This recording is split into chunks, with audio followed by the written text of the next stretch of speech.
let's see. We look at Project HHF. We have this to keep us on track. Yes, this week we're looking at the F in Project HHF. Like this? Feet. Yes, like that. Like feet. So, feet. Why in the world? What do feet represent in this? Well, following Jesus. A good disciple follows Jesus. Yeah, that's sort of the idea. In fact, Jesus said, "Follow me," quite a few times in the Bible. 13. 13 times in the New Testament, Jesus is recorded as saying, "Follow me." So that's why following is such an important aspect of being a good disciple. Miss Kris, I think you've got some actual quotes from the Gospels, from the New Testament, talking about Jesus saying, "Follow me." As Jesus was walking beside the Sea of Galilee, he saw two brothers, Simon called Peter and his brother Andrew. They were casting a net into the lake, for they were fishermen. "Come follow me," Jesus said, "and I will send you out to fish for people." At once they left their nets and followed him. As Jesus went on from there, he saw a man named Matthew sitting at the tax collector's booth. "Follow me," he told him. And Matthew got up and followed him. Then Jesus said to his disciples, "Whoever wants to be my disciple must deny themselves and take up their cross and follow me." There's another one. The next day, Jesus decided to leave for Galilee. Finding Philip, he said to him, "Follow me." When Jesus spoke again to the people, he said, "I am the light of the world. Whoever follows me will never walk in darkness, but will have the light of life. My sheep listen to my voice. I know them and they follow me." So following is a very important aspect of being a disciple, which is what we're trying to learn during Lent, is how to be a good disciple. Now, you mentioned the very first one that Miss Kris read. She mentioned a man named Simon Peter. And that is one of the 12 disciples that we refer to as Peter. And he is a really good example of a good disciple who's following Jesus. He was also known by the name of Cephas, and also called the Rock sometimes when you translate. "Oh, who is this?" Mr. Ken, not that Not rock. that rock? Not that rock, Okay. no. Does anybody know that rock? That's Dwayne Johnson, Dwayne the Rock Johnson. Ooh. Can you smell what the rock is cooking? But Jesus himself, when he met Simon, referred to him as Peter, or Petros, or Cephas. Cephas in Aramaic means stone. Peter in Greek, Petros, means stone. So he's often referred to as the Rock. He was sort of part of Jesus's inner circle of friends. You know, there were 12 disciples, but a few of them keep popping up throughout the New Testament. We talked about a few weeks ago when we were learning about the Transfiguration. Peter was one of the 3 that Jesus took with him up onto the mountain. Yeah, it was his great idea to build little houses for everybody, which didn't happen. But he was an organizer, definitely. He also, I think, frequently spoke before he thought. So It's easy to do. he was at the Garden of Gethsemane right before Jesus was going to enter Easter week and have to go through the crucifixion. Peter was also mentioned as witnessing Jesus raising a young girl from the dead. So his name pops up frequently in the record of what the disciples He was did. definitely a close friend and, probably an important helper. Yeah. And as we sort of mentioned, Peter at the Transfiguration kind of was saying, I'll build 3 houses for each of you, for Elijah and Jesus. And Peter frequently was kind of just jumped into doing things without really thinking. He actually, when Jesus walked on water, one of his miracles one time, he was in the boat with some of the other disciples, and Oh yeah, he stepped out too. And he stepped out and walked on water too. About 1 step. Until he noticed the wind around him and got frightened, and fear made him start sinking, and he had to reach out to Jesus for a little help. Peter also is kind of a character foil for Jesus in the stories. I mean, it's like to understand how special Jesus is, Peter stands in as sort of the ordinary man. I like that. In the stories, like he's Like making the us. same mistakes that we would do. He's got the same impulse to be helpful, but doesn't quite get it, and that by contrast illustrates how special Jesus is in the stories. So he serves a literary purpose. Ooh, our literary decipherer there. I think it's a good point.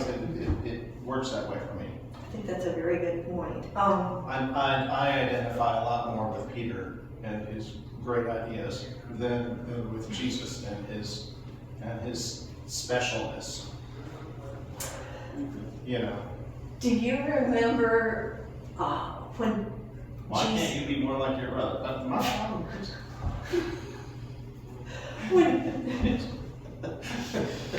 When Jesus was meeting with his disciples, I don't think it was in the garden. Well, in the garden, Yeah. Jesus was struggling with what he knew was coming. And he asked his disciples to stay awake and keep him company.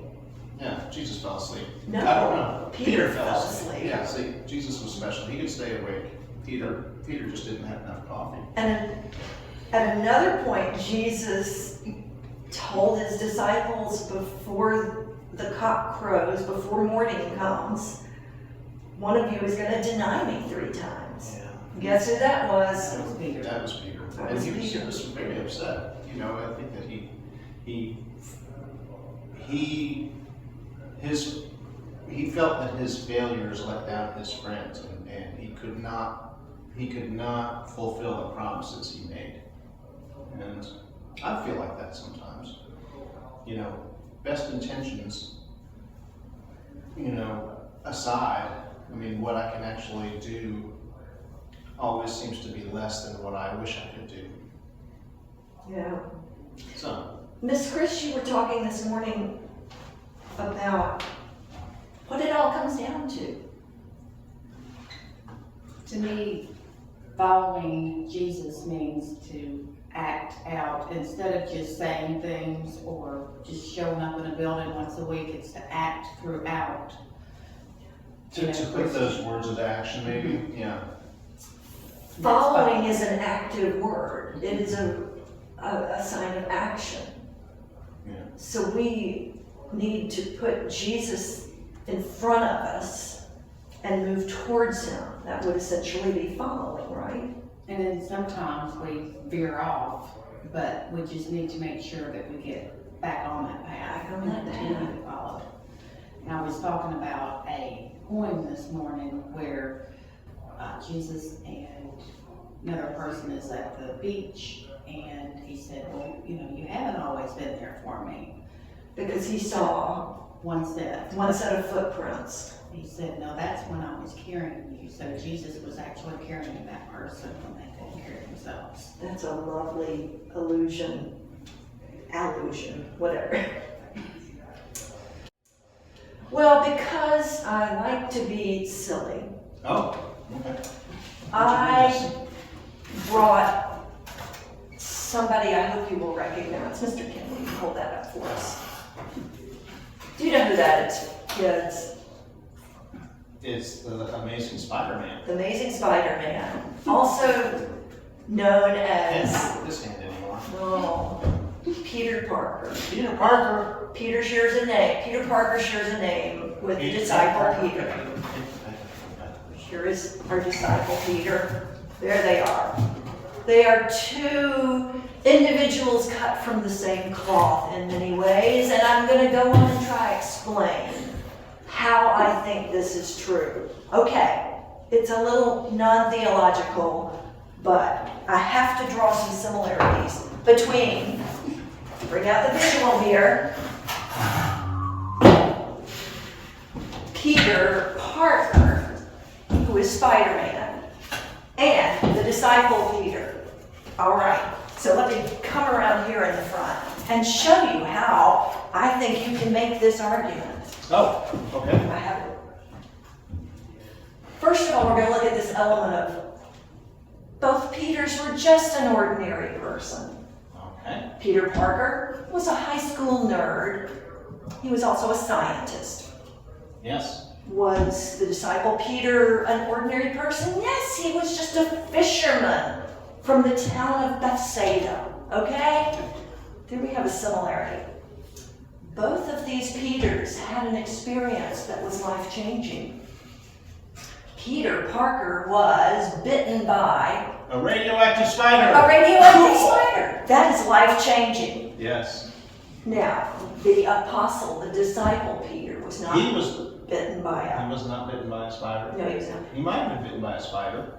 Are you sure he wasn't bitten by a No. spider? He was bitten by a He spider. was called by Jesus. Oh, that's While he was fishing, Jesus said, "Follow me," those famous words. Okay. Here's another way they're similar.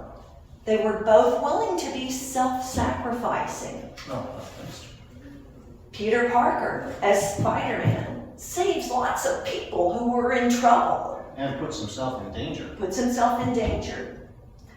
The disciple Peter suffered and died while he was sharing the story of Jesus. He died upside down. He was crucified just as Jesus was, with one difference. He did not feel like he was the kind of person that could be crucified exactly like Jesus. He did not think he was worthy. I think that was a choice that Romans made. They just wanted to I think they he's... were getting bored with it, so they started to mix it up with it. Was he really hung upside down? Yes. Crucified upside down. Oh, wow. Yeah.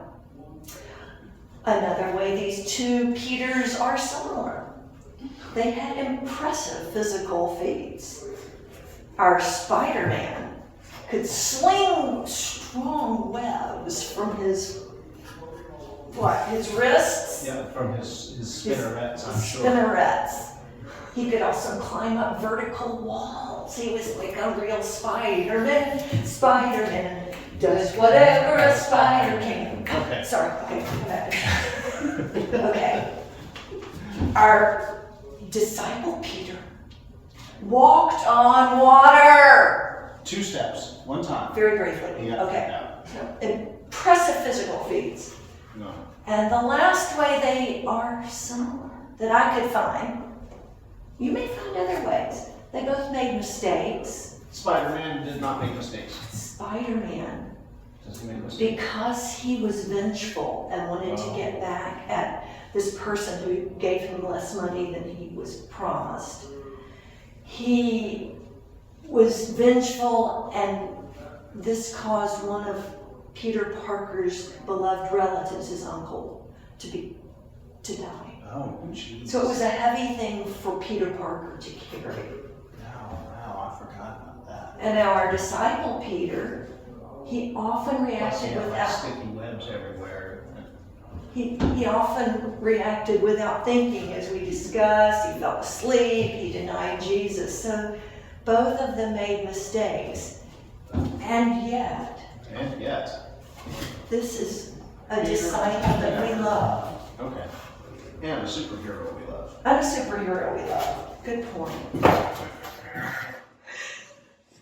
We are a family. Now, I'm going to take 1 minute here, because when we're talking about Peter, one of the things that one of the places he's mentioned in is in the description of Maundy Thursday, Yeah, which is during Easter week, which is when we do the washing of the feet, yes. remembering how Jesus did this. Okay, let's put the visuals away. This is important. Now, I wanted us to look at a story from Peter that involves Peter and other disciples and Jesus. A story that takes place on Maundy Thursday of Easter week. The disciples have been doing their disciple thing, walking around, getting dirty feet, and they have their feet washed by Jesus. And the cool thing about this story is it is Jesus instructing those who would follow him, and they have questions, and that sort of thing. So he's serving as an example in this story, right? So yeah. Mr. King, you want to I'm happy to read us the story? It was a few days before Passover, and Jesus knew that the time was near when he was going to leave the world and the people he loved and join God in heaven. This is a roundabout way of saying that Jesus knew he was going to be killed and he was going to be separated from his friends. The disciples came to him to ask where they should prepare the Passover meal. Jesus told Peter and John to go into Jerusalem. There you will see a man carrying a jar of water. Follow him and speak to the owner of the house to which he goes. Ask him to show you the room in which your teacher will celebrate Passover with his disciples. The man will take you to a large upstairs room which will have in it everything you need. There you will stay and prepare for the feast. The two men did exactly as Jesus told them. And when everything was ready, Jesus and the rest of the disciples arrived at the house and went into the room upstairs. Jesus then took off his outer robe and wrapped a towel around his waist. He poured water into a bowl and then knelt in front of each of the 12 disciples, washing their feet and drying them with his towel. But when it was Peter's turn, Peter objected. "Why do you do this, Lord?" He asked. "I cannot allow you to kneel and wash my feet." Jesus said, "If you do not let me wash your feet, then you will not be part of me." "Then, Lord, wash not only my feet, but my hands and my head as well," said Peter. Well, Jesus didn't do that. He said that you're already clean. He did. All I have to do is wash your feet because they're dusty from walking around so much. When Jesus had finished, he put on his robe and sat down. "Now that I, your Lord, have washed your feet, you should wash one another's feet. I have set an example that you may learn all that you are equal. Learn that all of you are equal, that the master is not greater than his servant, and that you should behave humbly and kindly towards each other." So Jesus was setting an example for the disciples to follow. And that by washing their feet, Jesus was intending that his followers would also show love and take care of one another. It's an action word. Follow me. Follow me. Yeah. Don't just read about it. Do it. I love that. I get something out of there that basically is supposed to treat everybody on the same level. It doesn't matter if it's somebody that's supposed to be really important or somebody that's homeless or whatever. Everybody is supposed to be on the same level. And that's part of that. No one's greater than another. Well, the other idea is that there's a servant leader, and that the leader serves the followers. And likewise, if we wish to guide and help people, then we have to take the actions of serving them, to meeting them where they are needed. So following Jesus is not necessarily easy. It might require you to get down on your hands and knees and wash somebody's feet or something like I that. have washed a bunch of feet in this. I have washed Mr. Charlie Birchall's feet in this church. That's impressive. Yes. He has 11 toes. Just kidding. But by following Jesus, even though the path may be difficult, it's always worthwhile. And it will lead us to good things. So, anyway, thank you guys. Get ready to watch that video from Saddleback Kids coming up next. And then we'll have the craft. Cool. Bye. Bye. Stories of the Bible. Jesus washes his disciples' feet. This is Jesus, Heyo! who is the Son of God and the Savior of the world. While Jesus was on earth, he taught everyone about God's love. He healed many people from their sickness, performed many miracles like calming storms, and even raised people from the dead. Wahoo! At this time, the Jewish people were celebrating a festival called Passover that had been celebrated since the time of Moses, when God brought his people out of Egypt. So Jesus and his disciples went to Jerusalem to celebrate.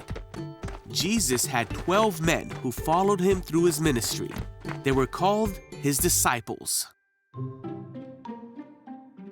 Jesus and his disciples gathered for one final meal together. Jesus got up from the table, took off his robe, and began to wash his disciples' feet. Jesus loved his disciples, and he knew the time was coming for him to leave them and return to heaven. When Jesus came to Peter, he said, Wait! "Are you going to wash my feet?"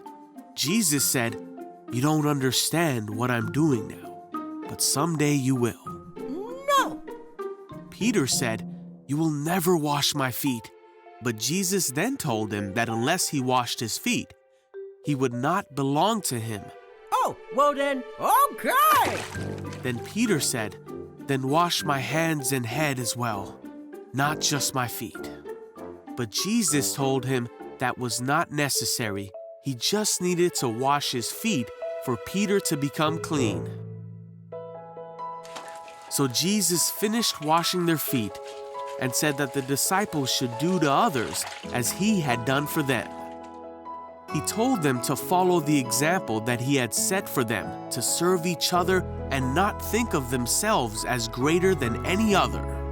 Then God would bless them for doing as Jesus had taught them to do.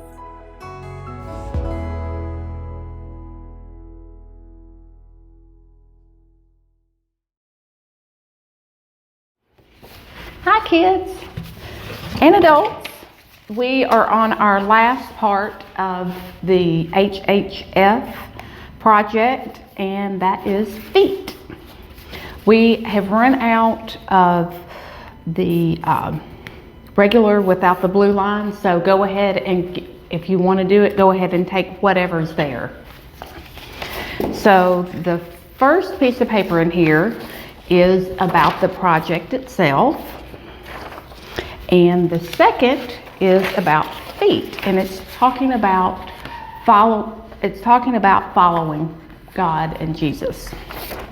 Okay, and then two pieces of paper, and it has got a top and a bottom on the back, so that way, and each one has that, so that way in case you mess up one, you have the next one. There have been a few issues with the paint and the paper, and so what we do, as you can see right here, it dried a little kind of funny, but you can take your finger after you get it wet and kind of smooth it out, and then this is after it's been outlined, which made it look really good. So this actually looked like this one to begin with, but we were able to fix it by doing that. Give us just a few minutes and we'll be doing my feet. So first I'm going to break the seal on the paint, and I'm going to squirt a little bit out. I'm going to squirt a lot out. Is that good? Mm-hmm. Okay. There we go. Okay, so now I'm going to take the plate with the paint on it, and I'm going to put it down on the floor, and I'm going to step on it. So you might even want to do this outside. Might be a little less messy, especially if you've got carpeted house. So there's the paint. And make sure that you've got your top up. And as you can tell, I've got a little bit of a big foot, so I can't do it that way. So just get your foot on there however you can. Hold on one second.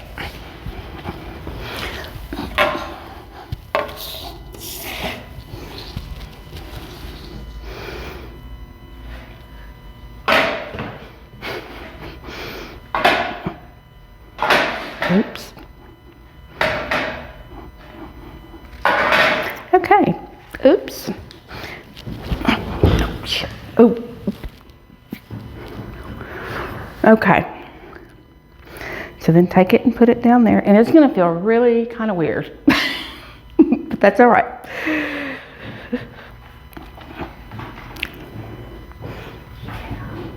Okay. Oh. Sorry, I kind of slipped. Okay, I'm gonna put a little bit more on that one.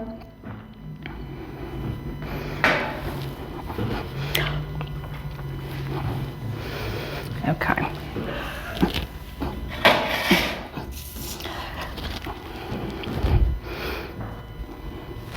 So then I put that on there. Oops.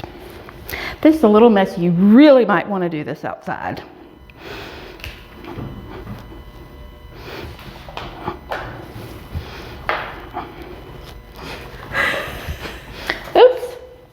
Okay, there we go. Well, that's decent.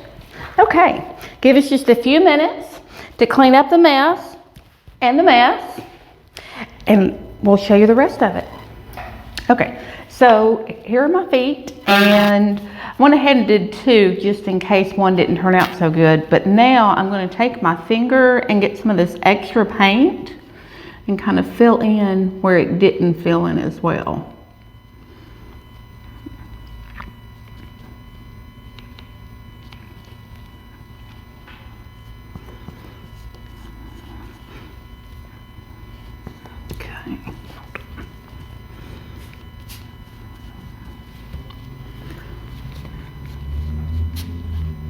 Okay, I think I got that one, and this one actually looks pretty good.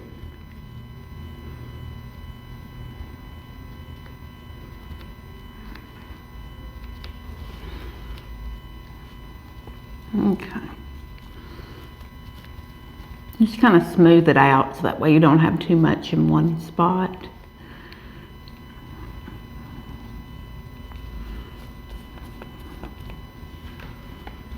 Okay, there we go. Okay, now,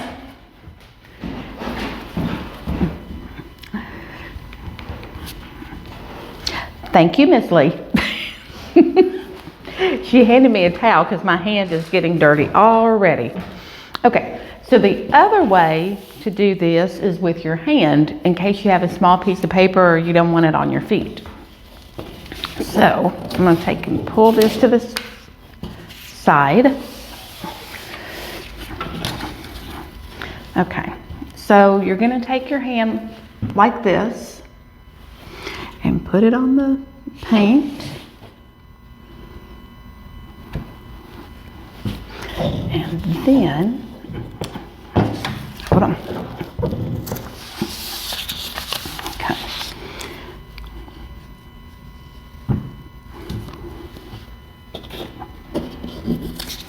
And let's see how many. Let's put a little bit more paint on there.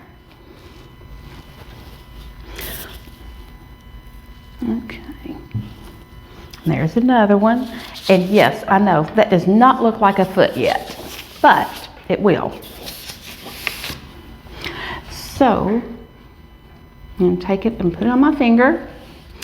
And I've got a big toe. So I want to make a big dot. And then I've got little toes, so I make 4, 2, 3, 4. And then I've got another little foot over here. I'm going to make another big dot. And 1, 2, 3, and 4.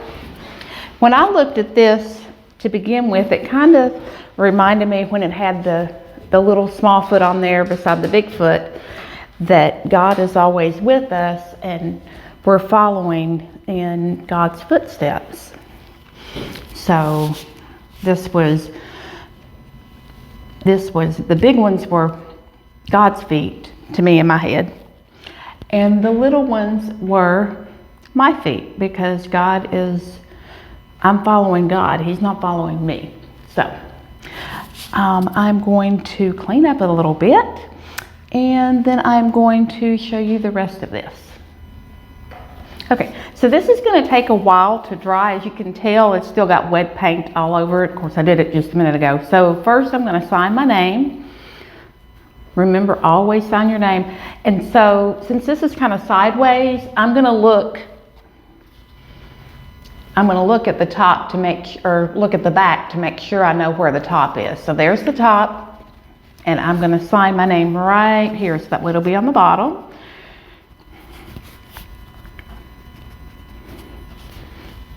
Okay, and same thing with this. This is the top, so I'm going to sign down here.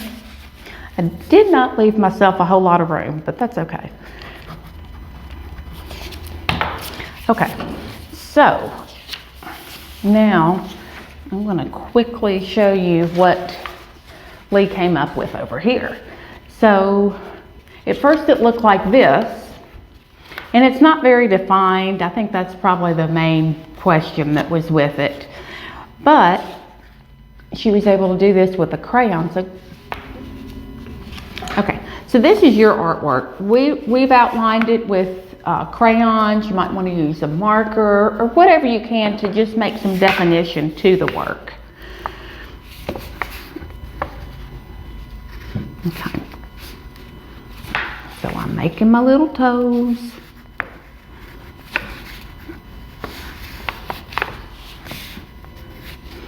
There we go. Okay. And I also liked where Miss Lee put some green to kind of fill in. I thought that was really pretty. And like I said, this is your work, so you do whatever, nothing is wrong. So I'm going to go to the inside and kind of color around. Of course, we know Miss Lee's the artist, so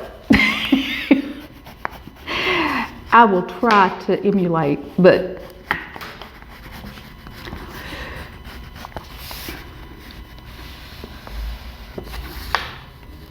there we go.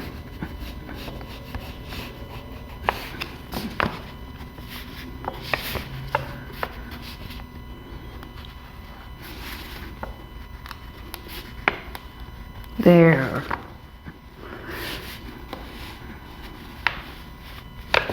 Okay, well that doesn't look too bad.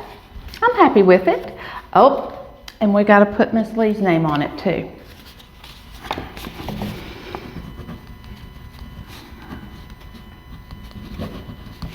Okay, there we go. And so this showed us, this was an example of following Jesus. And I hope you all enjoyed the HHF program project, and I know I sure have. And we are planning, I'm going to send out a text, but we are planning to have an in-person Sunday school Palm Sunday, April the 10th. More details to follow. Miss y'all and love you. Bye.